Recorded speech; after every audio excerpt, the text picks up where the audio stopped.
Good evening. I'm Yaakov Katz, and welcome to the latest episode of the Jewish People Policy Institute's inside analysis of Israel's war and ongoing conflict with Hamas. Tonight, we have a great episode, an interview I did earlier today with Khaled Abu Toameh, an old friend, a veteran journalist, and really one of the leading Palestinian Affairs analysts here in Israel, who's been covering the Palestinian Authority for literally decades, everything from what's been happening in the Gaza Strip, of course, but also the governance and the authority itself and leadership fights inside the West Bank.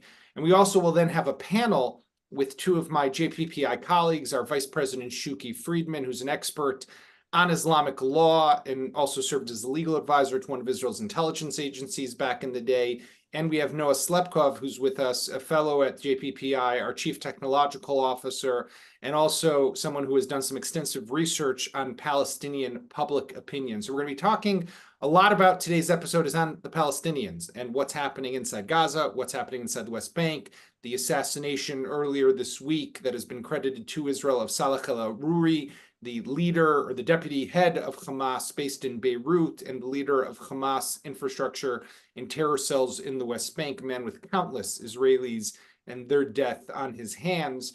And what does it mean for the future of talks with the Palestinians and Hamas in particular about another hostage release, the future of the Palestinian Authority maybe taking over Gaza? So we're going to start first with the interview I did earlier this week with Khaled Abu Toameh. Khaled Abu Toameh, thank you so much for joining the Jewish People Policy Institute.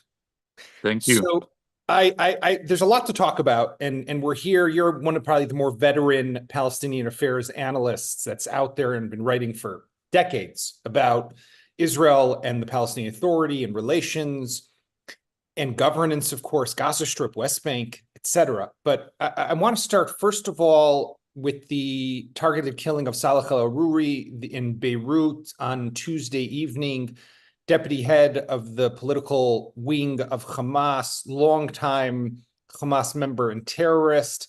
How significant is his elimination in your eyes? Well, I think in this case, Yaakov, the timing is very important. Then the identity of the of the Hamas leader who was killed. The timing comes after the October 7 massacre, and it also comes at the peak of the war in Gaza. And the assassination aims to send a message to the rest of the Hamas leaders that you are not immune, that Israel's long arm will reach you, and that Israel is serious when it says that it will go after all the Hamas leaders and all the Hamas members who were involved in the October 7 massacre. So here it's not really about the identity of the Hamas leader as much as it's the timing. Of course, we can't say that it came as a surprise, right. The assassination, because Israel has been talking about it. And Aruri himself, he was very well aware that Israel is going to kill him, and I've been following his statements over the past few years, and he's actually been provoking Israel, saying, I'm ready to die, and I want to be a martyr, and I'm not afraid of death. So Israel did him a favor; it gave him what he wanted. Yeah, according to his family and his friends, each time he prayed, 5 times a day, he would, at the end of the prayer, wish that, God would turn him into a shaheed, into a martyr. So as you said, he finally got what he wanted. So, the timing here is very important. It shows that the war on Hamas is not only on the Gaza Strip, Israel is going after them, after the leaders, around the world, wherever they are. But on the other hand, I've covered the killing of many Hamas leaders in the past, starting from Sheikh Ahmed Yassin, the founder of Hamas, who was assassinated by Israel. I think it was in 2004, if I'm not mistaken. It could be 2003.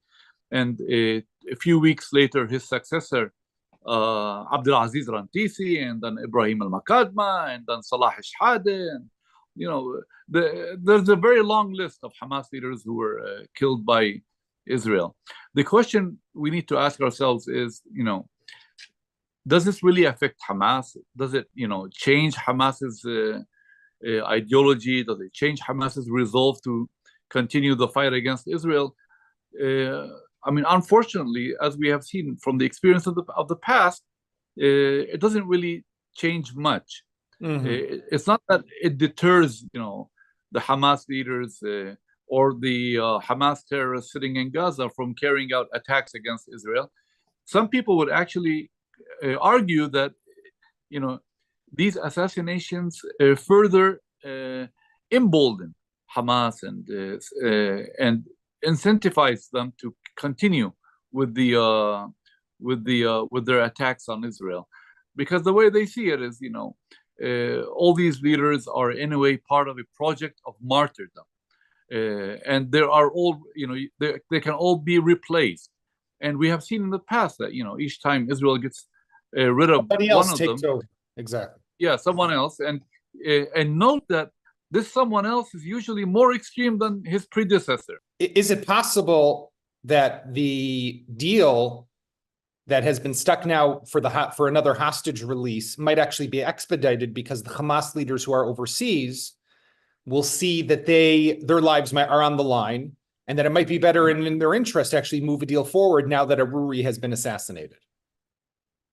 Yeah, well, we have been hearing from some Palestinian sources that Aruri actually belonged to the camp that was much more extreme when it comes to the negotiations over the release of the hostages, that he actually opposed any deal with Israel unless the war is over.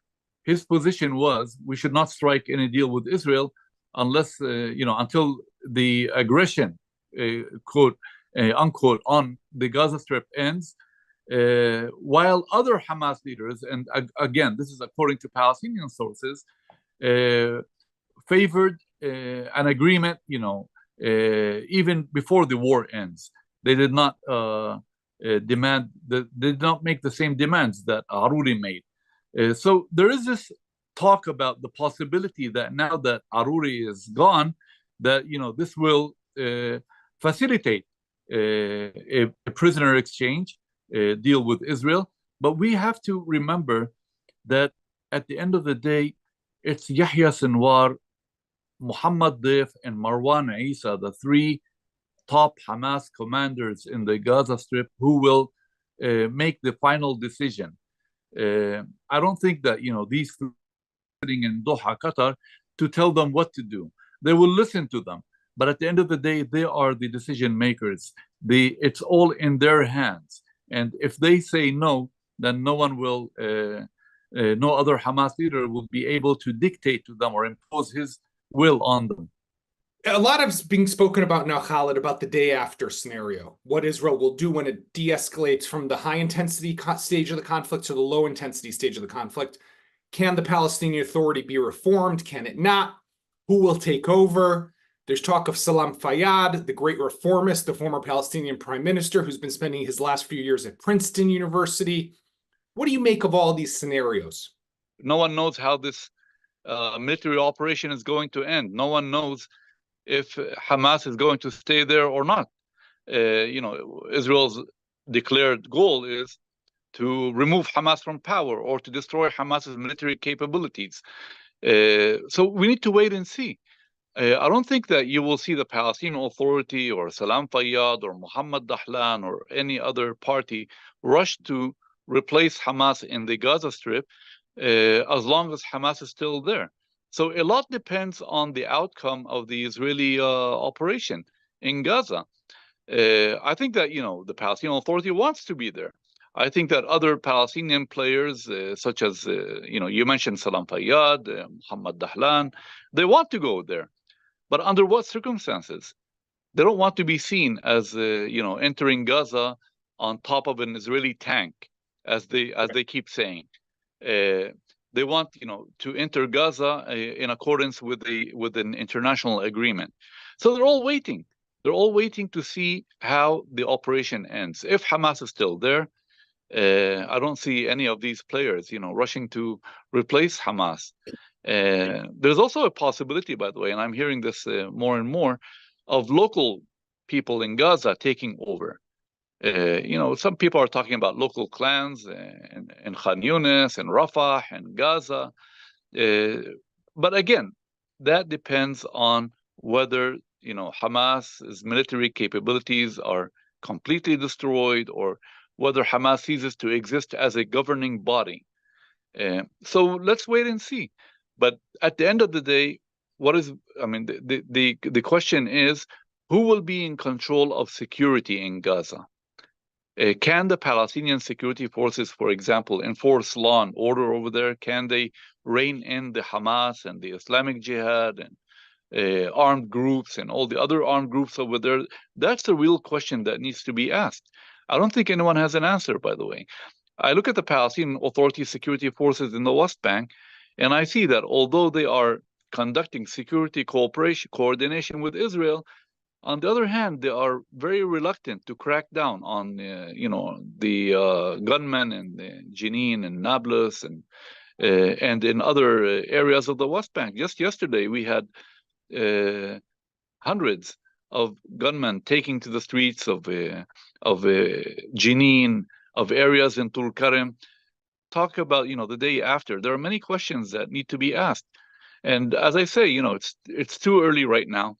Let's see how this thing unfolds. Let's see what happens with the Hamas leaders in Gaza, with the military wing of Hamas. And don't forget that even if you eradicate Hamas, you still have to deal with the Palestinian Islamic Jihad group, the second largest group in Gaza. Right. What about them? Right. So, these are all questions that need to be addressed. So based on what you're saying, we're nowhere near the end of what this war will look like. Well, a lot depends on, how Israel manages the war, or how Israel continues with this war. Now I understand that we're moving from the high intensity to the low intensity fighting. I don't know exactly what that means, but as far as the Palestinians in Gaza are concerned, the war is continuing. They don't, just differentiate between low intensity and high intensity military operations. As long as Hamas's military wing is still there, mission is not complete. Khaled, just one last question. There's been a lot of talk also about reforms for the Palestinian Authority, new elections, new leadership, stopping the pay for slay, stopping incitement in the education system. Is that possible? Do you think that any of that can be done? We hear all these demands from the Palestinian Authority to stop the pay for slay, to stop the incitement, to implement reforms in its institutions, but we never see real changes on the ground. I don't think that President Mahmoud Abbas, and he has stated this very clearly, can stop the pay for slay program. He's not going to stand up and say, okay, now I'm going to suspend or cut off all the funds to the families of the martyrs and the prisoners. He has already stated, if he has a penny left, he will spend it on these people. And he's actually caught between the hard rock and the between the hammer and the anvil. Yeah. On the one hand, if he stops the payments, the people will turn against him. If he continues the payments, the U.S. and other Western donors are not going to continue, supporting him. So when it comes to the pay for slay, that's very, very difficult.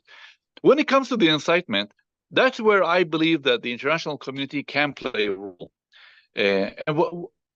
First of all, what is the incitement we're talking about? The Palestinian Authority continues to wage a massive campaign of incitement against Israel. It's in the mosques, in the media, in the rhetoric of the leaders, on the streets. It's a campaign that is delegitimizing Israel. International community, especially the U.S. and the Europeans, can go to President Abbas and the Palestinian Authority and say, bring down the volume, change the tone. We're not asking you to become pro-Israel. We're not asking you to convert to Judaism, but stop talking or stop using the same rhetoric as Hamas, because that's what is radicalizing Palestinians. So I believe that, when it comes to the incitement, there's still some hope. All you need is to put pressure on the Palestinian Authority. And the question is, are the Americans and the Europeans willing to put that pressure? Because if you, send the Palestinian Authority back to the Gaza Strip and they're going to, use the same rhetoric as Hamas, you haven't achieved anything, because they will raise another generation of Palestinians on the glorification of the martyrdom and suicide bombings and messages like death to Israel and death to America. Yeah. Okay, Khaled Abu Toameh, thank you so much for joining us here at JPPI. Thank you. Thank you very much, Yaakov. Take care. Okay, that was great with Khaled's interview. Very insightful and interesting. I want to start with you, Shuki. You wrote a piece the other day for Yisrael Hayom, the largest newspaper here in Israel, talking about whether the Palestinian Authority would be the right entity, essentially, to take over the governance of the Gaza Strip. And you made a very, I'd say, convincing argument that they are not the right one to come into Gaza after Israel completes its war against Hamas, assuming that we achieve what Israel is trying to achieve there. But if maybe you could spell out for our listeners and our viewers, what exactly is the argument that you think that the PA is not the right one to take over Gaza?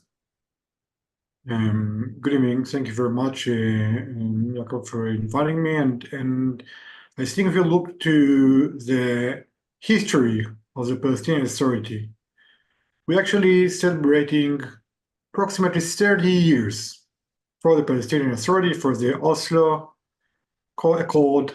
And if you look back to what the Palestinian Authority achieved through the years, governing for 20 years on the West Bank, 30 years, on the West Bank, and 10 years, a bit more on the Gaza Strip, you see that they failed not only by security perspective, where the majority of Israelis are focusing for good reason, but also of enabling the Palestinians within the West Bank and Gaza to have a reasonable life, daily services that should be supplied, given by the authority, and reasonable conditions of life that the authority should supply to them through the years.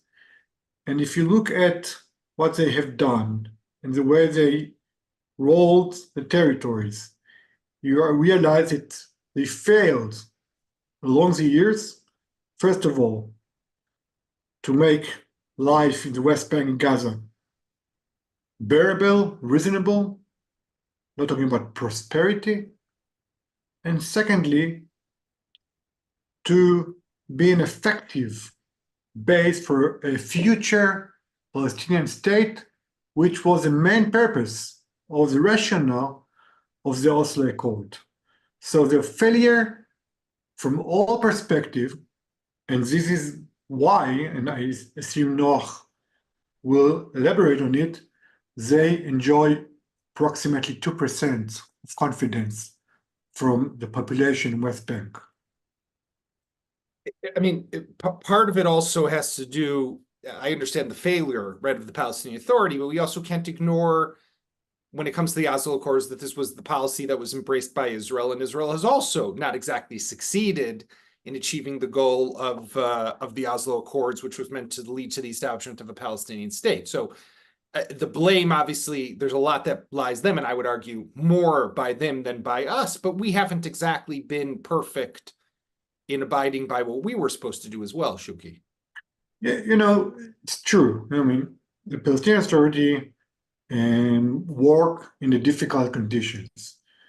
Israel, from the Hamas Magen operation, actually in practice took over from the security perspective all over the West Bank and Gaza, and therefore actually limited their ability to control and be effective on the whole territories, the A territories. Right. Historically was their whole responsibility, security, and civic responsibility.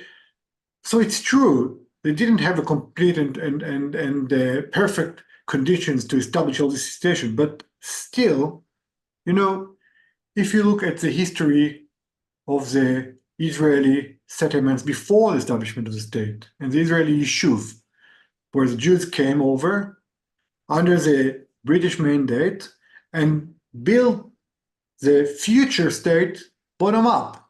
Right. There'd been a British mandate controlling Palestine, top down, have the authority, security means, and in every perspective, controlling the territory, and still the Israeli or the Jewish then settlers that came over here developed bottom up all the institutions that enable the Israeli state to practically be established in one day when the mandate was ended and the state was declared.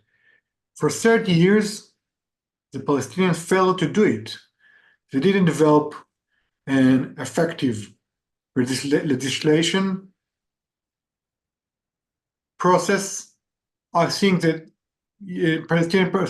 Palestinian Parliament failed to legislate almost any law through the years. It's only decreed by Abbas. Right. They failed to develop economy. They failed to develop services. They failed by any means. And if you look at what they've done so far in the West Bank, controlling 30 years, now duplicate it to Gaza, what do you gain? Another failure? Right. What services can they supply to Gaza when they fail to supply these services to the West Bank currently?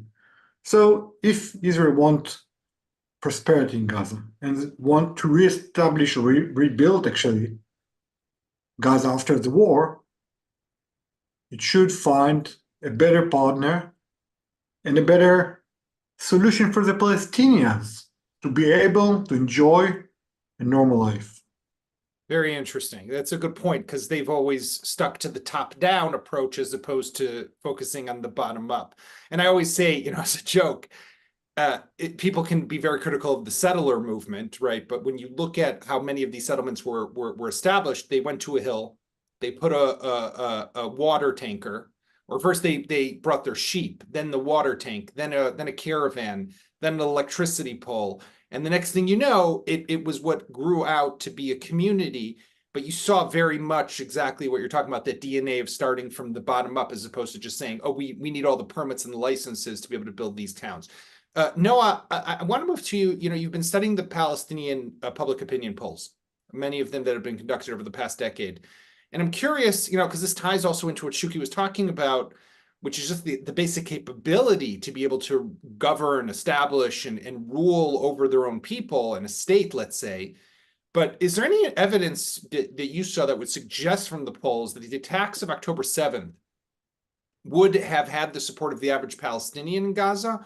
Or do these people see these attacks that were carried out by Hamas as detrimental to their national aspirations? Well, first, thanks for having me on. It's a pleasure to be here. And so it's really interesting. If you look at these questions you're asking, we in the West and in Israel, we seem to think of the Palestinians. They consider themselves these big victims, and they're up against this big, powerful Israel. And actually, if you look at the Palestinian public opinion polls, they're shocking as the disconnect between how the world views them and how they view themselves. For example, when we look at the leading up to October 7th, this summer, there was polls conducted about over the 75th anniversary of the Nakba, of the establishment of the state of Israel and the displacement of Palestinians. And they asked, how do you see Israel today?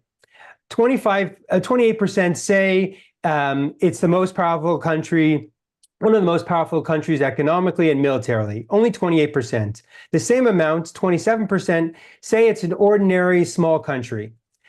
44%, the most that people saw, is that it's a weak, fragmented, and on the verge of collapse. So the Palestinians in Gaza, they saw Israel leading up to October as weak, fragmented, and on the verge of collapse.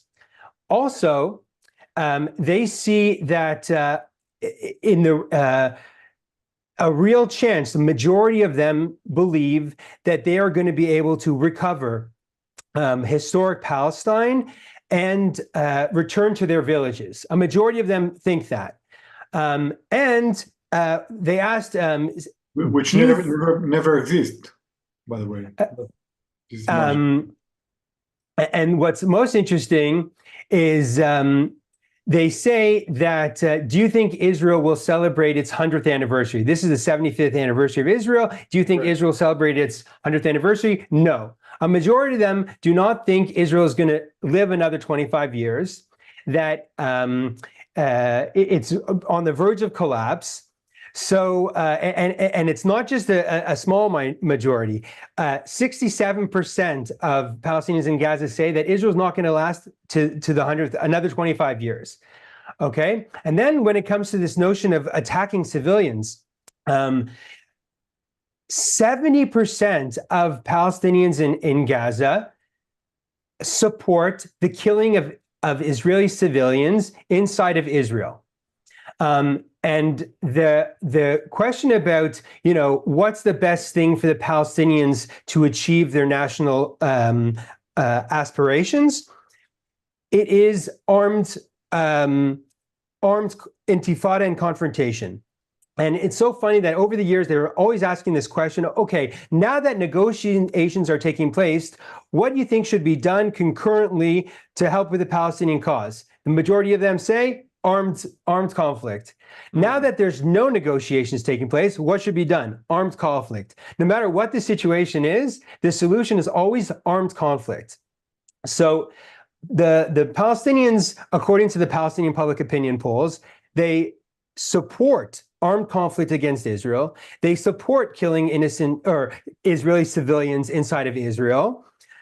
And they see Israel as on the verge of collapse. So when you put all that together, and you also have to consider the fact that they believe that they have become victorious from all the conflicts, all the wars with Israel, they believe that Hamas has been victorious. So when you put all that together, the picture you paint is, okay, it makes perfect sense for us to engage in armed conflict against Israel. And what you have from October 7th is not surprising, because this is what they believe is the way they're going to achieve their aspirations. It's very interesting because, obviously they think that they can win, right? And they think that they can be successful. They think that they are winning. They are winning, that they are winning 100%. Right. So, sorry, Noah, go ahead. Well, no, I was just going to add that there's been polls since the war started and asking, okay, now that you know what happened, do you think it was a good idea? And still, a majority of people in Gaza, more people in the West Bank, but a majority of people in Gaza, 57% of Palestinians in Gaza, say that what they did on October 7th was correct. So, Shuki, there's the question of the day after, but I want to ask you, excuse me, about how do we define victory in this war also? Because I think that's one is tied to the other to a large extent. And we're talking this week, just after the killing of Saleh al-Aruri. We spoke about that a bit earlier, and his significance. And Israel is credited with the assassination, although Israel has not taken responsibility for it. But I've been thinking a lot about what does victory mean in a war like this? Because on the one hand, when it's an army against an army, or when we're fighting over territory, there's a clear definition to some extent of what victory is. I've conquered your territory, or I've destroyed your infrastructure and killed more of your soldiers than my soldiers. That doesn't have the effect. There's no territory here. There's no infrastructure. They don't care about their people dying. So that's not how you're going to win with these people. What it seems that might work, and this is what I want to ask you, is it the elimination of their leadership? Is that the tipping point to some extent of where then Israel can say, and that's the story we can now tell ourselves and the Palestinians and the rest of the world, this is how we've won? First of all, I want to address to what Noach just demonstrate in these figures actually what it means for the future of Palestinians and the future of the mutual existence here in the same territory. It means that basically the Palestinians never gave up their dream, taking over the rest of Palestine, which is the state of Israel. I mean, eliminate the state of Israel and actually take full control over it. And they're willing actually to fight on and on to fulfill this dream. So in the meantime, they will suffer devastating disasters they brought upon themselves by their leadership, which get a huge support by the Palestinians. I don't think you mentioned it. Hamas enjoy approximately 80% of support still today in the West Bank, and 60-something, if I recall precisely, percent in Gaza. Right. Whereas half of Gaza been destroyed, practically destroyed by Israel, and the rest are refugees in Rafah. Now, this takes us to the question of what would be a victory and what is a tipping point. I'm not sure there is a tipping point in this war. It's not the Yom Kippurim war when you know that when you cross the tunnel and you pushed back the Egyptians or the Syrians to their border and far beyond, you won. Here, it will be sort of a continuous operations, goes fighting and chasing and eliminating more and more Hamas warriors and weaponries and capabilities and tunnels, of course.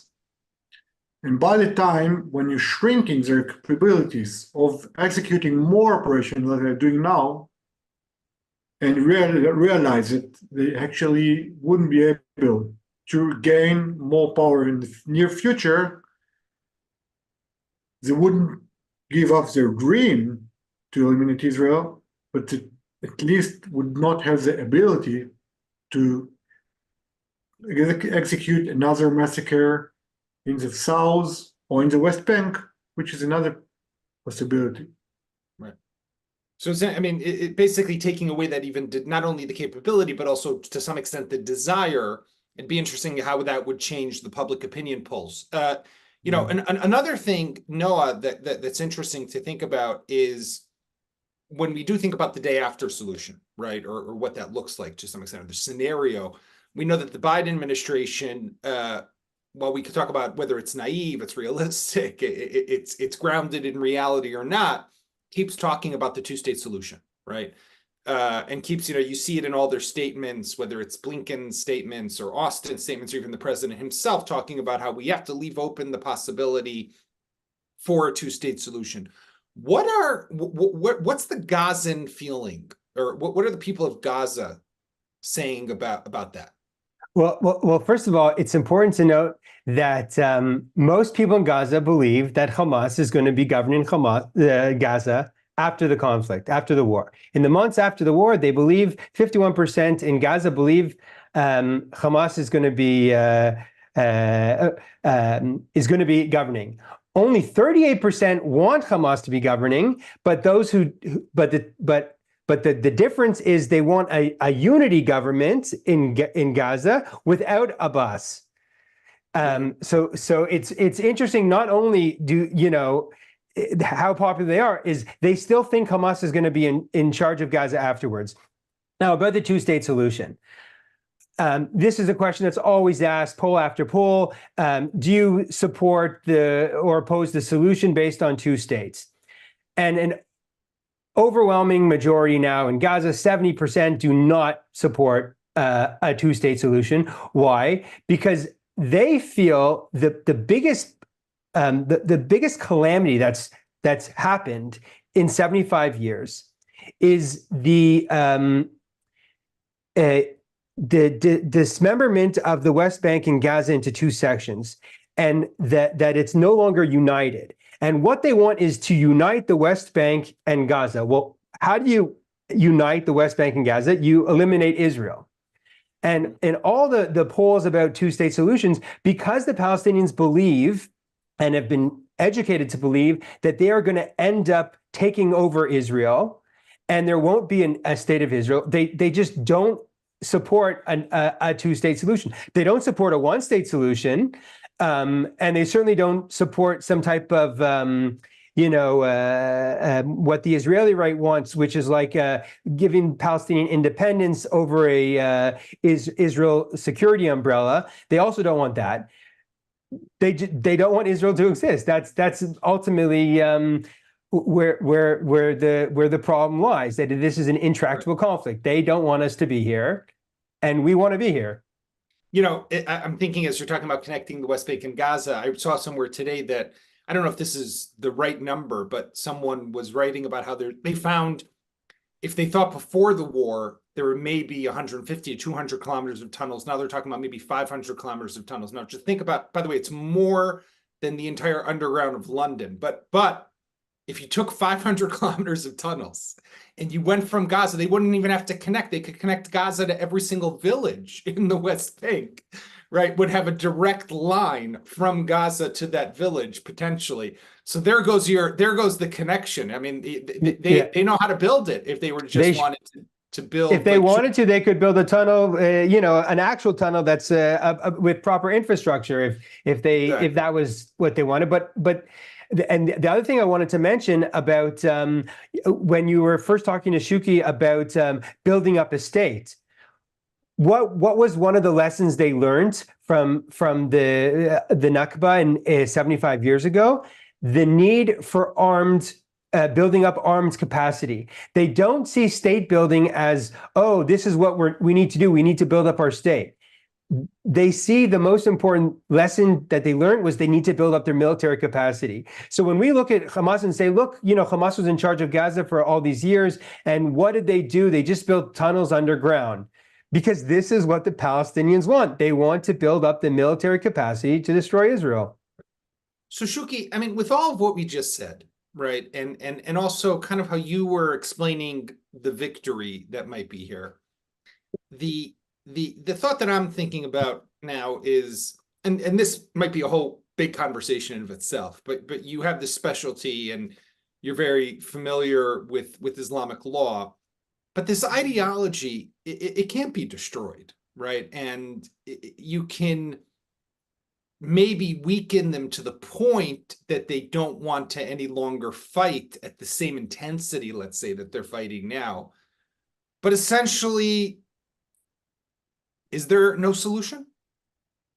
First of all, it's very important, I think, in perspective of October 7th, to look at the reality in open eyes, which means not convincing ourselves in a way we have done for many years that they say that don't want Israel, but they practically or actually do want. And Hamas say he wants to eliminate Israel, but practically want to control the Gaza Strip and make it more prosper and livable. Let's listen, realize that the enemy is aiming to what he's saying and take it seriously. This way we not find ourselves in a misconceptual way confronting another surprise like we've done. Now for the future, it's true that it's very hard to eliminate idea, but if you continuously try to re-educate people in a different way, and as Noch mentioned, for many years have been educated to believe that the last purpose of the Palestinian people is to eliminate Israel. So let's try to convince them or to force them to take a different path on education, on daily life, and completely eliminate the ability to still fulfill the vision or dream or ambitious to eliminate Israel. So if they wouldn't have the capabilities, force, and capabilities of, again, acting violently against Israel on one hand, and international united regime will convince them to take a different path in education and way of life and perspective. On the other hand, there might be in 10 years in the future from now more hope of mutual life here in the same territory. And still we should be very alert and push back any effort to regain this devastating violence that they forced us to confront on the 7th of October. It's a very sobering and I guess realistic approach, but it's also slightly depressing when you think about the fact that this is, you know, we I guess people from the West, and that's most of Israel to a large extent, and that's how we look at ourselves as Israelis, want solutions now. And that's not what we're talking about anymore. And that is something that I agree with you 100% is what we have to get used to, but it's not our mindset yet. And October 7th was that watershed moment that probably will lead us in that direction.